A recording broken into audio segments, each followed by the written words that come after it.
Welcome everybody to the first ever Binary Newsletter episode, the top and the most up-to-date news in the gaming world.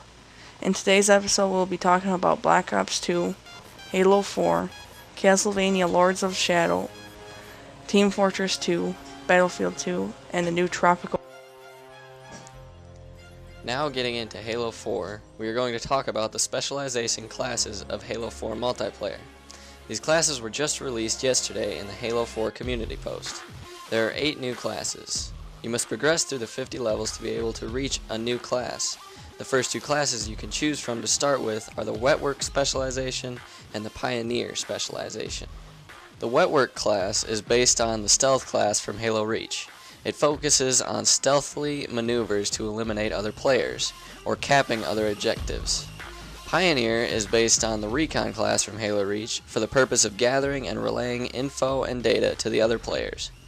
The Engineer is a new class which will focus on the maintenance and repair of tech and vehicles, while the Tracker class is based on a Recon Sniper, more of a lookout than a defensive position.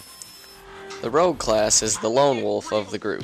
They are deployed for long lengths of time to complete their mission, while the Stalker class is what it sounds like, a Spartan who requires tactical invisibility while using a shotgun or other close-range weapon.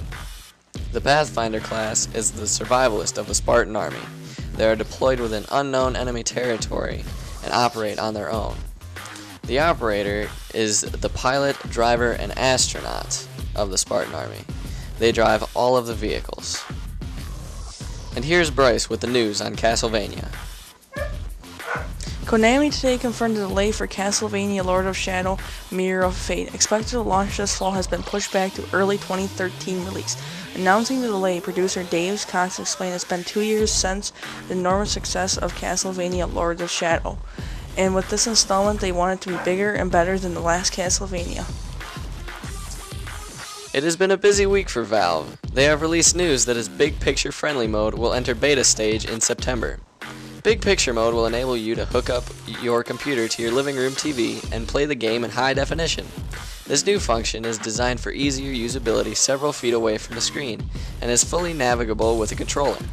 Steam will be able to easily switch back and forth between its normal interface and Big Picture mode, and all games will be playable from other regardless of whether or not they support control. When the original Call of Duty Black Ops was released back in 2010, Treyarch made quickscoping virtually impossible by adding tons of sway to sniper rifles for the first second or two after scoping in. Eventually, the developer gave in to the community and lessened this effect drastically, making quickscoping possible. This begs the question, will you be able to quickscope in Black Ops 2? Obviously, people are going to have to get used to the new weapons and their mechanics. Sniper rifles have no auto-aim for the first second or so in Black Ops 2, before they start pulling off quickscoping streaks.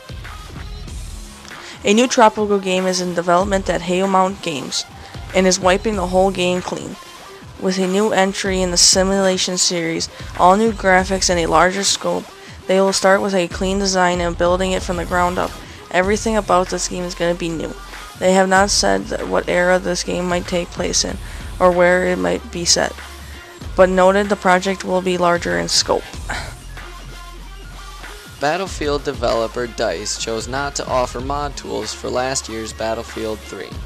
Magnus Troedson explained that DICE is aware that offering mod tools can help extend the life of a game like Battlefield 3.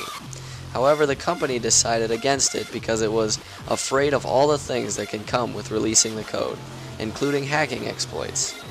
The developer also cited Battlefield 3 being a multi-platform release as a reason it chose not to make public mod tools.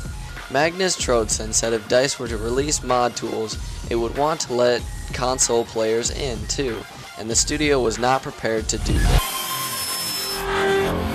Time to get real!